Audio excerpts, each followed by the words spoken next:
కొంతకాలం క్రితం హైదరాబాద్ పాత పట్టణంలో ప్రజలు ప్రశాంతంగా జీవిస్తున్నారు. ఒక సంవత్సరం అక్కడ భయంకరమైన వ్యాధి వ్యాపించటం ప్రారంభమైంది. ఒకరి తర్వాత మరొకరు అస్వస్థతకు గురయ్యారు. నడిచే వీధులు ఖాళీగా మారాయి. ప్రజలు సింధూర రంగు వస్త్రాలు ధరించి బాధతో తిరుగుతూ కనిపించేవారు. ఏం చెయ్యాలో తెలియక చివరికి వారు మహాకాళీదేవిని ఆశ్రయించారు. ఆలయం వద్ద చేరి చేతులు ముడిచారు.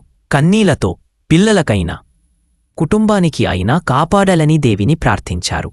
ఆ రాత్రి ఒక భక్తుడి కలలో మహాకాళీదేవి ప్రత్యక్షమయ్యారు. ఆమె ఉగ్రరూపంలో కాకుండా శాంతమైన రూపంలో కనిపించారు.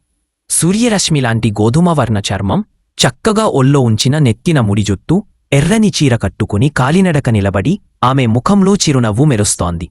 ఆమె మృదువుగా మాట్లాడుతూ, "మీరు భయపడకండి, మీరు బోనం సమర్పిస్తే మీ నగరాన్ని కాపాడతాను" అని వాక్యమిచ్చారు. ఆ కలను అందరితో పంచుకున్న ఆ భక్తుని మాటలతో నగరమంతా నడుమా మహిళలు బోనం సిద్ధం చెయ్యడం మొదలుపెట్టారు. బియ్యం, బెల్లం, పాలను కలిపి బోనం వండారు.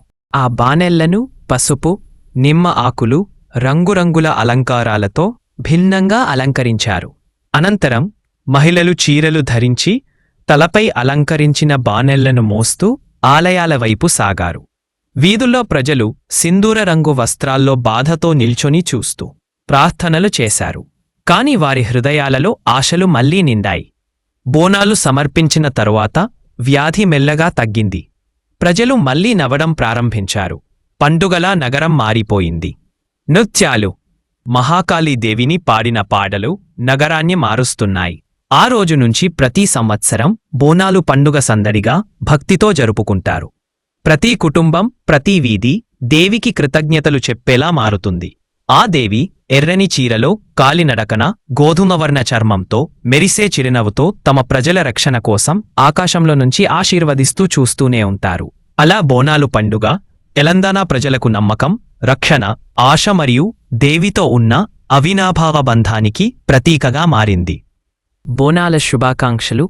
మీకు ఈ కథ నచ్చినట్లయితే లైక్ చేయండి, షేర్ చేయండి, మా ఛానల్ను సబ్స్క్రైబ్ చేయండి.